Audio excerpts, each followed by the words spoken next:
Fuel tank की पहले वाली कंडीशन, फ्यूल टैंक के सारे डेंट निकलवाने के बाद की कंडीशन, फ्यूल टैंक का पहले वाला पेंट और स्टिकर को रिमूव करना, पुटीन लगाने के बाद रगड़ाई करना, रगड़ाई करने के बाद अस्तर लगाना, अस्तर लगाने के बाद मोटा सिल्वर लगाना, सिल्वर लगाने के बाद रेड पेंट करना, रेड पेंट करने के बाद लैकर लगाना, लैकर लगाने के बाद उसको फिर रफ़ करना, रफ़ करने के बाद फिर लैकर लगाना, लैकर लगाने के बाद भट्टी के अंदर रखना, फिर उसके ऊपर ओरिजिनल स्टिकर लगाना, ओरिजिनल स्टिकर लगाने के बाद अभी आप देख सकते हैं जेन्युइन फ्यूल टैंक कुछ इसी तरीके से तैयार होता है।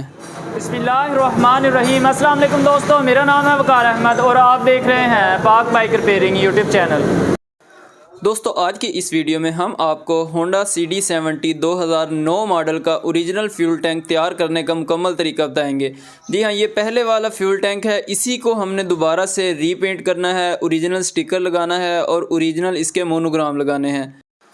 इसकी कंडीशन काफ़ी ज़्यादा रफ़ है क्योंकि ये जिस बाइक का फ्यूल टैंक है वो बाइक हमने मुकम्मल तौर पर रिस्टोरेशन की है उस बाइक की, तो उसके ऊपर ये फ्यूल टैंक बिल्कुल भी अच्छा नहीं लग रहा था। तो अभी इसको हमने मुकम्मल तौर पर दोबारा से ओरिजिनल की तरह पेंट करना है। तो सबसे पहले इसके सारे डेंट निकलवाने चाहिए।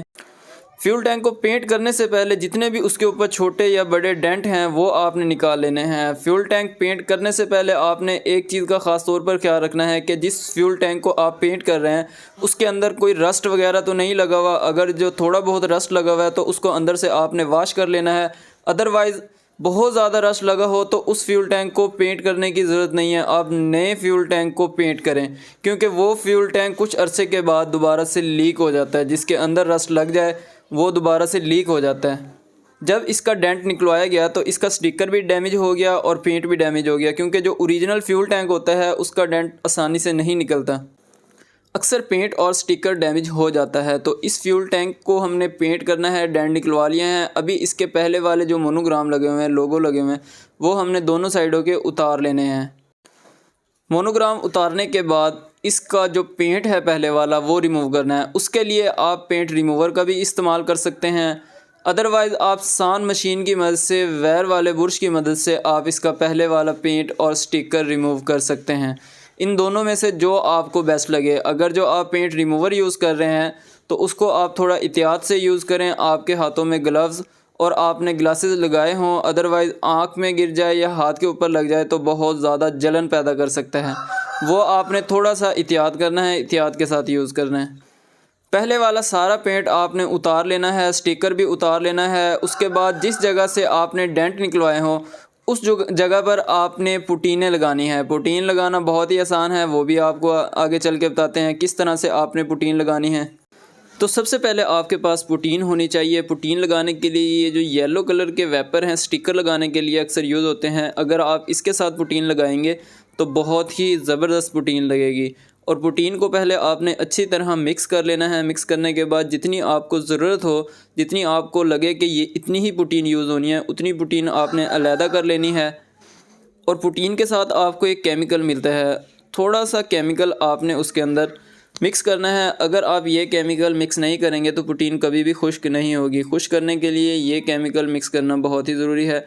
अच्छी तरह आपने बिल्कुल इसी तरीके से पुटीन को मिक्स कर लेना है।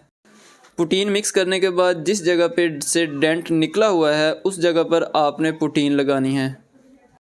जहाँ जहाँ पर लगे आपको हल्का फुल्का डेंट है या डेंट निकला हुआ है वहाँ वहाँ आपने पुटीन लगानी है। पुटीन लगाने के बाद आपने इसको खुश्क होने के लिए तकरीबन आधा से 1 घंटा खुश्क होने के लिए रख देना है। जब ये अच्छी तरह खुश्क हो जाए तो 320 नंबर के एमरी पेपर की मदद से आपने इसकी रगड़ाई करनी है। और ये एमरी पेपर वाटरप्रूफ होना चाहिए और जब आप रगड़ाई कर रहे हों तो पानी का इस्तेमाल आपने करना है। पानी के साथ आपने इसकी रगड़ाई करनी है मुकम्मल फ्यूल टैंक की। जहाँ जहाँ पर पुटीन लगी है कुछ इस तरीके से रगड़ाई करनी है कि पूरा फ्यूल टैंक बिल्कुल प्लेन हो जाए। जब आप इसके ऊपर पेंट करें तो आपको फ़ील ही ना हो कि नीचे पुटीन वगैरह लगी थी या नहीं लगी थी। जब आपने इसको मुकम्मल तौर पर पुटीन करने के बाद इसकी रगड़ाई कर लेनी है, इसको फिर पानी से आपने धो लेना है, लेकिन पानी फ्यूल टैंक के अंदर ना जाए। फिर इसको आपने खुश्क कर लेना है। खुश्क होने के बाद आप ये देख सकते हैं चैम्पियन कंपनी का अस्तर है। आपने पूरे फ्यूल टैंक के ऊपर अस्तर लगाना है, लेकिन अस्तर लगाने से पहले जितनी आपको ज़रूरत हो अस्तर की उतना अस्तर आपने अलहदा निकाल लेना है। उसके अंदर आपने थिनर का मिक्स करना है। थिनर भी भट्टी वाला होना चाहिए। थिनर मिक्स करने के बाद आपने गन की मदद से पूरे फ्यूल टैंक के ऊपर अस्तर लगा देना है। अस्तर लगाने से पहले आपने खुश्क और साफ़ कपड़े की मदद से पूरे फ्यूल टैंक को अच्छी तरह साफ़ कर लेना है ताकि कोई मिट्टी के ज़र्रे वगैरह ना लगे रहें। बेहतर तो है आप बंद कमरे में इसको पेंट करें। अगर आप खुली जगह पर पेंट करते हैं वो अपने लिए तो बहुत ज़्यादा फ़ायदेमंद है, सेहत के लिए बहुत ज़्यादा फ़ायदेमंद है। अगर आप बंद कमरे में इसको पेंट करेंगे तो आपके पास मुकम्मल सहूलतें मौजूद होनी चाहिए। आपके पास एग्जॉस्ट सिस्टम लगा हो, आपके पास मुकम्मल लिबास होना चाहिए। पेंट के हवाले से हेलमेट वगैरह का आपने यूज़ करना है, मास्क वगैरह का यूज़ करना है ताकि सेहत पर कोई किसी किस्म का असर अंदाज ना हो। लेकिन बेहतर यह है कि आप खुली जगह पर पेंट करें। इससे ये होता है कि आपकी सेहत पर बहुत ही कम असर होता है। बहुत सारे दोस्त हमारी वीडियो देखकर पेंट का काम करने की कोशिश करते हैं लेकिन उनसे बिल्कुल सही तरीके से हो नहीं पाता, तो उनको परेशान होने की ज़रूरत नहीं है। वीडियो में हम कंप्लीट मेथड बताते हैं किस तरीके से पेंट करना चाहिए। अगर जो पेंट का सामान आपके पास अवेलेबल नहीं है, गन अवेलेबल नहीं है, पेंट अवेलेबल नहीं है, थिनर लेकर जो चीज़ भी आपको चाहिए तो लिंक आपको डिस्क्रिप्शन में मिल जाएगा हमारे दूसरे चैनल का, पाक ऑटो पार्ट्स। उस चैनल पर जाकर हमारा नंबर आपको मिल जाएगा। उस नंबर पर आप पाकिस्तान के किसी भी शहर में पेंट के हवाले से कोई भी किसी किस्म की प्रोडक्ट मंगवा सकते हैं। Original sticker, original monogram, original से लो क्वालिटी जो स्टिकर होते हैं वो मिल जाएंगे, उससे जो लो क्वालिटी के स्टिकर होते हैं वो मिल जाएंगे। तो अस्तर आपने एक बार मुकम्मल तौर पर कर लेना है। उसके बाद इसको भट्टी के अंदर खुश्क होने के लिए रख देना है। जब ये अच्छी तरह खुश्क हो जाए तो 320 नंबर के एमरी पेपर की मदद से आपने पूरे फ्यूल टैंक को रगड़ना है और हल्का हल्का रगड़ना है, बिल्कुल मुलायम कर लेना है आपने पूरे फ्यूल टैंक के। तो बेहतर है अगर आप पानी यूज़ कर रहे हैं तो इसको फिर आपने बाद में खुश्क होने के लिए रख देना है। अगर आप पानी का यूज़ नहीं कर रहे तो फिर आप खुश्क रेग मार भी इसके ऊपर लगा सकते हैं। ये आप देख सकते हैं ये मोटा सिल्वर है। जब कभी भी आप ओरिजिनल की तरह फ्यूल टैंक को पेंट करेंगे तो इस सिल्वर को आप ज़रूर यूज़ करें। इस सिल्वर से जो मोटा रेड पेंट करने के बाद जो दाना नीचे आता है, जो ओरिजिनल की तरह दाना आता है, वो इसी सिल्वर की वजह से आता है। तो इसके अंदर आपने थिनर का मिक्स करना है। थिनर इसमें थोड़ी क्वालिटी में ही मिक्स होगा, थोड़ी क्वांटिटी में मिक्स होगा, बहुत ज़्यादा क्वांटिटी में आपने थिनर इसके अंदर मिक्स नहीं करना। थिनर मिक्स करने के बाद सिंगल कपड़े की मदद से आपने इसको गन के अंदर डालना है। थोड़े बहुत अगर जो कोई ज़र्रे वगैरह हो, कचरा वगैरह हो तो वो बाहर निकल जाए। रेग मार लगाने के बाद आपने इसको खुश्क और साफ़ कपड़े की मदद से अच्छी तरह साफ़ कर लेना है। उसके बाद गन की मदद से आपने इसके ऊपर एक कोट मोटा सिल्वर करना है और ये सिल्वर भी भट्टी वाला है, चैम्पियन कंपनी का। जितनी क्वांटिटी में आपको चाहिए वो आपको मिल जाएगा। ये जो सिल्वर है ये आप चैन कवर और मैग्नेट कवर पर इस्तेमाल नहीं कर सकते। चैन कवर और मैग्नेट कवर के ऊपर जो सिल्वर इस्तेमाल होता है होंडा CG125, होंडा CD70 के लिए, वो सिल्वर और कंपनी का होता है, उसका जो रिज़ल्ट होता है वो थोड़ा और होता है।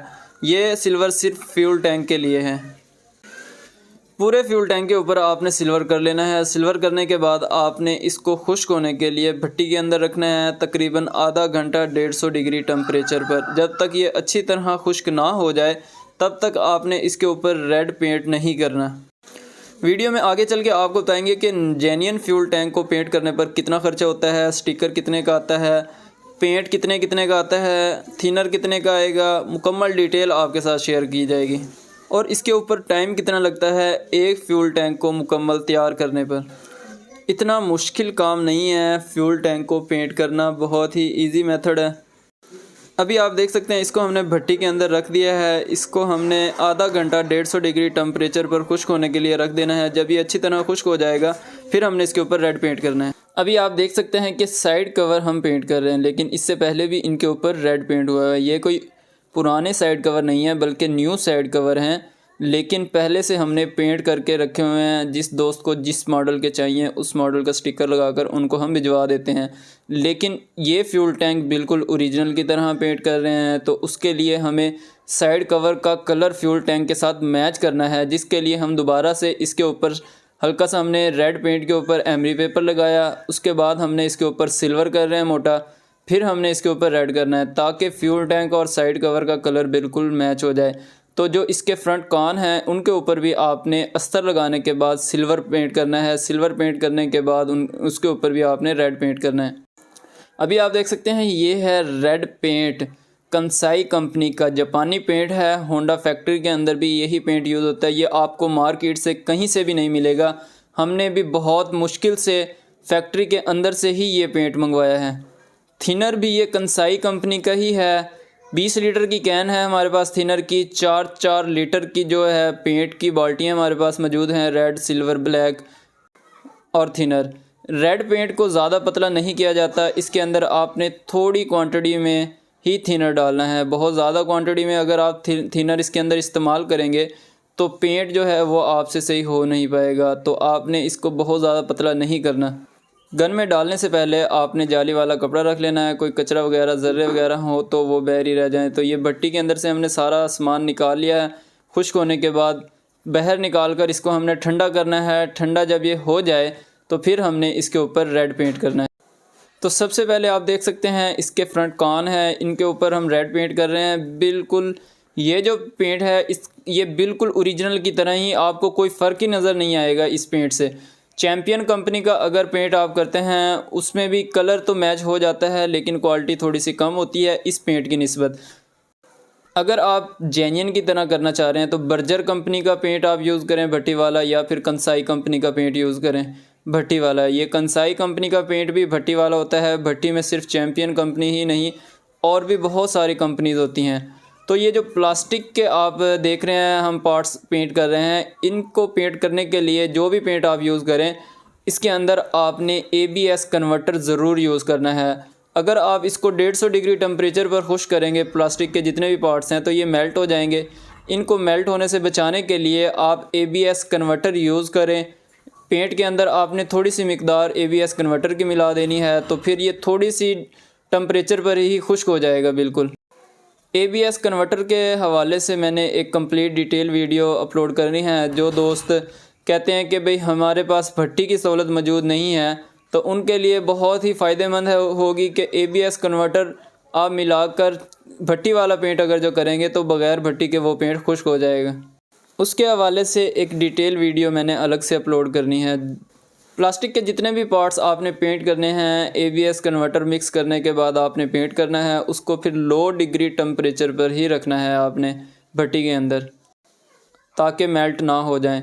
तो अभी बारी आ जाती है फ्यूल टैंक को पेंट करने की। तो फ्यूल टैंक को पेंट करने के लिए आप देख सकते हैं नीचे वाली साइड से आपने शुरू करना है। इसको नीचे वाली साइड से आपने फ्यूल टैंक को पेंट करना शुरू करना है और गन को आपने बहुत ही एहतियात के साथ चलाना है। अगर आप गन को एक जगह रोक देंगे तो वहाँ पे धब्बा बन जाएगा और पेंट सही से नहीं हो पाएगा। और कलर को भी आपने मैच करना है। अगर आप कलर बिल्कुल सही तरीके से बराबर नहीं करेंगे तो कलर कहीं से ज़्यादा तेज़ होगा, कहीं से थोड़ा हल्का होगा। तो कलर भी आपने एहतियातन मैच करना है। पूरे फ्यूल टैंक का एक ही जैसा कलर होना चाहिए। पेंट के हवाले से मैंने पहले भी बहुत सारी वीडियोस अपलोड की हैं जिसमें भट्टी वाला पेंट, बग़ैर भट्टी वाला पेंट। जिन दोस्तों के पास भट्टी की सहूलत मौजूद है तो वो भट्टी वाला पेंट यूज़ करें, उसकी क्वालिटी ज़्यादा बेस्ट होती है। जिनके पास भट्टी की सहूलत मौजूद नहीं है तो उनको कौन सा पेंट यूज़ करना चाहिए उनकी डिटेल वीडियोस मैंने अपलोड की हुई हैं। जिन्होंने अभी तक वो वीडियोस वॉच नहीं की तो प्लीज़ जाकर हमारा चैनल विज़िट करें और वीडियोस वॉच करें। कुछ वीडियोस का लिंक आपको डिस्क्रिप्शन में मिल जाएगा। फ्यूल टैंक पेंट करने के हवाले से भी मैंने बहुत सारी वीडियोस अपलोड की हुई हैं पहले, वो भी आप जाकर ज़रूर वॉच करें। जो लोग पेंट का काम सीखना चाह रहे हैं वो ये वीडियोस देखकर काम सीख सकते हैं। जिनको कोई किसी किस्म का मसला आए वो हमसे व्हाट्सएप पर रब्ता कर सकते हैं। इंशाल्लाह 1 से 2 दिन के अंदर उनको रिप्लाई भी ज़रूर मिल जाएगा। पेंट करने के बाद आपने इसको भट्टी के अंदर रख देना फ्यूल टैंक को। जब ये खुश्क हो जाए तो फिर आपने इसके ऊपर कंसाई कंपनी का ही लैकर यूज़ करना है। तो लैकर आप देख सकते हैं। इसके अंदर आपने थिनर का भी मिक्स करना है। इसको भी बिल्कुल ज़्यादा पतला नहीं करना बल्कि थोड़ी मिकदार में आपने इसके अंदर थिनर का मिक्स करना है। लैकर और थिनर जो भट्टी वाला पेंट होता है या जो भट्टी वाला लैकर होता है इसके अंदर हार्डनर का मिक्स नहीं किया जाता। जो बग़ैर भट्टी वाले पेंट होते हैं जैसा कि यूरो 2 के कंपनी का हमने पेंट यूज़ किया था उसके अंदर हार्डनर मिक्स किया जाता है। हार्डनर खुश करने के लिए ही होता है पेंट को, डीको पेंट को खुश करने के लिए। भट्टी पेंट को बग़ैर भट्टी के साथ अगर जो आप खुश करना चाह रहे हैं तो ABS कन्वर्टर यूज़ किया जाता है। इस फ्यूल टैंक और साइड कवर्स या जितने भी प्लास्टिक के पार्ट्स हमने इसके किए हैं सभी पर हमने भट्टी वाला ही पेंट यूज़ किया है। चाहे वो लैकर हो, चाहे वो पेंट हो, सिल्वर पेंट हो या अस्तर हो, जो भी हमने यूज़ किया है भट्टी वाला ही यूज़ किया है। सबसे पहले साइड कवर्स के ऊपर आपने लैकर लगा लेना है। लैकर लगाने के बाद आपने इसको भट्टी के अंदर रख देना है। जब ये अच्छी तरह खुश्क हो जाए तो लैकर के अंदर भी आपने ABS कन्वर्टर इस्तेमाल करना है। तो अभी फ्यूल टैंक खुश्क हो चुका है। ठंडा होने के बाद हमने इसके ऊपर लैकर लगाना है। लैकर भट्टी वाला यूज़ कर रहे हैं, जैसा कि मैंने आपको पहले भी बताया। एक बार लैकर लगाने के बाद आपने इसको अच्छी तरह खुश्क कर लेना है। जब ये अच्छी तरह खुश्क हो जाए तो इसको आपने बाहर निकाल कर ठंडा कर लेना है। जब ये ठंडा हो जाए तो आपने 2000 नंबर का रेगमार लेकर इसकी रगड़ाई करनी है। वो क्यों करना है वो आपको आगे चल के बताते हैं। अभी आप देख सकते हैं लैकर लगाने के बाद हमने इसको भट्टी के अंदर रखा। भट्टी के अंदर रखने के बाद इसको अच्छी तरह खुश्क कर लिया। खुश्क करने के बाद इसको ठंडा कर लिया। लेकिन अभी आप इसकी फ़ाइनल फिनिशिंग अगर सही तरीके से लाना चाह रहे हैं, बिल्कुल जेन्युइन की तरह, तो उसके लिए आपको करना ये है कि 2000 नंबर का एमरी पेपर लेकर इसकी रगड़ाई करनी है। हल्की हल्की आपने इसकी रगड़ाई करनी है। आप देख सकते हैं ये जो वाइट है ये लैकर ही है, पेंट बिल्कुल भी डैमेज नहीं होगा। हल्की हल्की आपने पूरे फ्यूल टैंक की बराबर रगड़ाई कर लेनी है। रगड़ाई करने के बाद आपने इसको थिनर की मदद से एक बार साफ़ कर लेना है। जब ये अच्छी तरह साफ़ हो जाए तो फिर आपने इसके ऊपर एक कोट लैकर का करके इसको भट्टी में रख देना है। फिर इसकी जो शाइनिंग और फिनिशिंग आएगी वो बहुत ही कमाल की और ज़बरदस्त आएगी। अक्सर पुराने फ्यूल टैंक के ऊपर स्क्रैचेस आ जाते हैं, पेंट बिल्कुल ठीक होता है, सिर्फ लैकर के ऊपर स्क्रैचेस आ जाते हैं। तो उसका भी यही हल है कि आप 2000 नंबर का रेगमार लेकर उसकी रगड़ाई करें। रगड़ाई करने के बाद स्टिकर बचाकर मोनोग्राम उतार कर उसको पेंट दोबारा से आप लैकर लगाकर भट्टी के अंदर रख दें, बिल्कुल नए जैसा हो जाएगा फ्यूल टैंक। तो अभी आप देख सकते हैं इस फ्यूल टैंक को हमने एक बार रफ़ किया। रफ़ करने के बाद दोबारा से फिर हमने इसके ऊपर लैकर लगा दिया। लैकर लगाने के बाद इसको हमने वापस भट्टी के अंदर रख दिया। भट्टी के अंदर रखने के बाद इसको हमने मुकम्मल तौर पर खुश कर लेना है। खुश करने के बाद इसको हमने फिर स्टिकर लगाना है। स्टिकर हमारे पास 2009 मॉडल के ओरिजिनल स्टिकर, आपको किसी किस्म का भी ओरिजिनल स्टिकर अगर जो चाहिए तो आप हमसे रब्ता कर सकते हैं। नंबर और चैनल का आपको लिंक डिस्क्रिप्शन में मिल जाएगा। उस चैनल पर जाकर आप नंबर लेकर पाकिस्तान के किसी भी शहर में किसी किस्म का भी बाइक के रिलेटेड सामान मंगवा सकते हैं, या वो सामान जो हम इस YouTube चैनल पर यूज़ करते हैं तो वो सामान अगर आप मंगवाना चाहें तो मंगवा सकते हैं। अभी आप देख सकते हैं ये है original sticker Honda CD70 2009 model का। तो आप देख सकते हैं इसके नीचे हमने सबसे पहले मैट ब्लैक पेंट किया था, उसके ऊपर हमने अखबार और टेप की मदद से इसको कवर कर बाकी के साइड कवर को पेंट किया और लैकर वगैरह लगाकर इसको क्लियर कर लिया। तो अभी बारी है इनके ऊपर स्टिकर्स लगाने की। तो स्टिकर लगाना बहुत ही आसान है, ना तो आपको हीट गन की ज़रूरत पेश आएगी।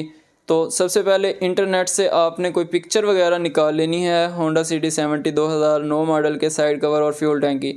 वहाँ से आपने बिल्कुल देखकर जिस तरह ओरिजिनल स्टिकर लगा होता है, जितनी पैमाइश के हिसाब से लगा होता है, तो उस हिसाब से आपने साइड कवर्स और फ्यूल टैंक पर स्टिकर लगाना है। तो आप देख सकते हैं येलो कलर का जो वेपर है, इसकी मदद से अगर जो आप स्टिकर लगाएंगे तो आप बिल्कुल आसानी के साथ स्टिकर लगा पाएंगे।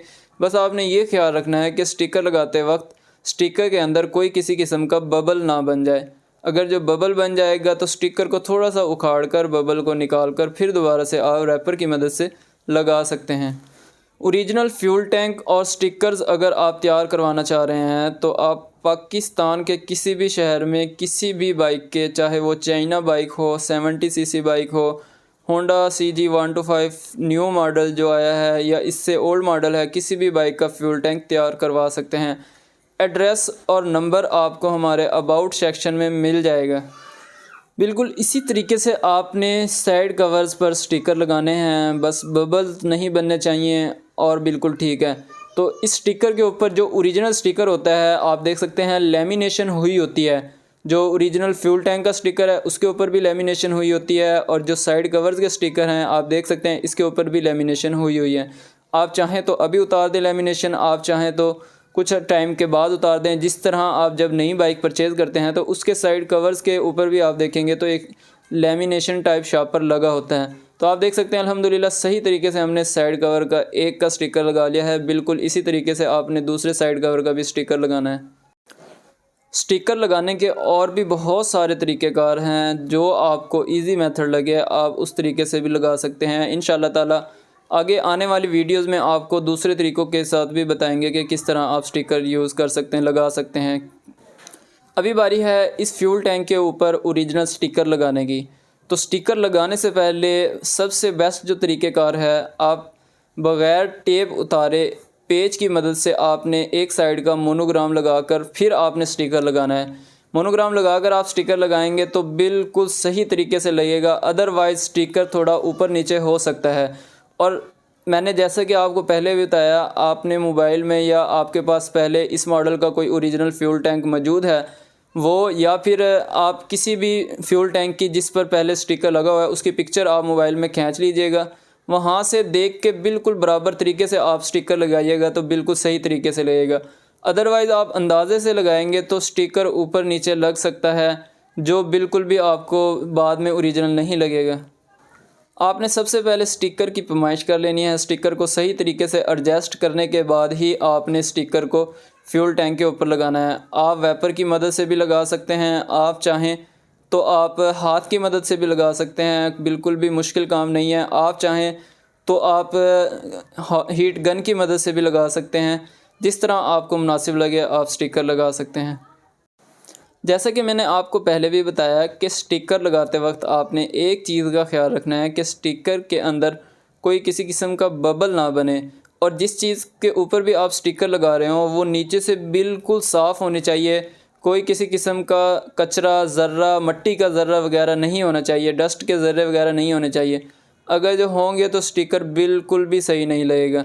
साफ़ करने के बाद आपने बस बबल का ख्याल रखना है, इंशाअल्लाह ताला बिल्कुल सही तरीके से आप स्टिकर लगा लेंगे। अभी बात कर लेते हैं कि इस तरह फ्यूल टैंक तैयार करने पर कितना ख़र्चा आ जाता है। तो ये होंडा CD70 2009 मॉडल का ओरिजिनल स्टिकर लगाकर हमने मुकम्मल तौर पर तैयार किया है। तकरीबन 1300 साढ़े 1300 रुपये का इस वक्त मार्केट में ये स्टिकर आपको मिल जाएगा ओरिजिनल। जो नॉन जेन्युइन स्टिकर है उसकी कीमत कम होती है, लेकिन वो इस तरह बिल्कुल भी नहीं होता, इससे बहुत ज़्यादा मुख्तलिफ होता है। 2 बार वाटर सर्विस करवाने के बाद उसका कलर ख़राब हो जाता है। उसके बाद पेंट का जो सारा ख़र्चा है, स्टिकर और पेंट मोनोग्राम के अलावा तकरीबन 5500 रुपये में ये फ्यूल टैंक तैयार होता है। ओरिजिनल, बिल्कुल हर चीज़ ओरिजिनल की तरह, पेंट भी ओरिजिनल क्वालिटी का होगा, स्टिकर भी ओरिजिनल होगा, बाकी बीच में लेबर चार्जेस वगैरह होते हैं। अगर फ्यूल टैंक भी हमारा हो, स्टिकर वगैरह हर चीज़ हमारी हो, तो फिर तकरीबन इसका ख़र्चा जो है 6500 से 7000 रुपये किसी भी बाइक का आप फ्यूल टैंक ओरिजिनल तैयार करवा सकते हैं। अगर आप नॉन जेन्युइन तैयार करवाना चाह रहे हैं तो उसका ख़र्चा कम होता है। हमारे यूट्यूब चैनल के अबाउट में हमारी शॉप का एड्रेस और हमारा नंबर मेंशन है। जो दोस्त फ्यूल टैंक वगैरह पेंट करवाना चाह रहे हैं या उसके ऊपर स्क्रैचेस वगैरह आ चुके हैं उसको रिमूव कराना चाह रहे हैं या टचिंग वगैरह लगवाना चाह रहे हैं, वो हमसे रब्ता कर सकते हैं। पहले वो आप एक्सपेंस पूछ लें, उसके बाद अगर आपका दिल मुतमिन हो तो आप हमारे पास फ्यूल टैंक भिजवा दें। स्टिकर लग चुका है अल्हम्दुलिल्लाह। जो स्टिकर के ऊपर अभी लेमिनेशन हुई है वो हम उतार देते हैं। साइड कवर की हमने लगी रहने दी थी। जो नॉन जेन्युइन स्टिकर होगा उसके ऊपर कभी भी इस तरह लेमिनेशन नहीं लगी होगी। तो अभी आप इसकी शाइनिंग भी देख सकते हैं। फ्यूल टैंक अल्हम्दुलिल्लाह रेडी हो चुका है। आपने कमेंट सेक्शन में हमें ज़रूर बताना है कि ये फ्यूल टैंक किस तरह रेडी हुआ है। इसको तैयार करने पर तकरीबन 2 दिन लग जाते हैं, क्योंकि बहुत ज़्यादा मेहनत वाला काम है। अगर जो बिल्कुल नॉन जेन्युइन की तरह तैयार करना होता तो फिर 1 दिन में ही तैयार हो जाना था। डायरेक्ट सिल्वर लगाने के बाद आप रेड पेंट मार दें, रेड पेंट लगाने के बाद आप स्टिकर लगा दें, फ्यूल टैंक रेडी हो गया। लेकिन जो जेन्युइन प्रोसेस होता है वो बिल्कुल इसी तरीके से होता है और उसका रिज़ल्ट भी बिल्कुल ऐसे ही होता है। जो अस्तर हमने यूज़ किया चैम्पियन कंपनी का यूज़ किया, उसके ऊपर जो सिल्वर हमने यूज़ किया वो चैम्पियन कंपनी का यूज़ किया। उसके बाद जो हमने रेड पेंट यूज़ किया वो कंसाई कंपनी का और थिनर भी कंसाई कंपनी का। जो हमने अस्तर यूज़ किया चैम्पियन कंपनी का, उसके साथ जो थिनर था वो भी चैम्पियन कंपनी का था। लैकर जो हमने यूज़ किया वो भी कंसाई कंपनी का यूज़ किया। इस बाइक की कंप्लीट रिस्टोरेशन की वीडियो भी बहुत ही जल्द आने वाली है। उम्मीद करता हूँ ये वीडियो आपको पसंद आई होगी। वीडियो अच्छी लगे तो प्लीज़ लाइक ज़रूर कर दीजिएगा। चैनल आपने अभी तक सब्सक्राइब नहीं किया तो प्लीज़ सब्सक्राइब भी ज़रूर कर दीजिएगा। मिलते हैं इंशाअल्लाह ताला नेक्स्ट वीडियो में, तब तक के लिए अल्लाह हाफिज़।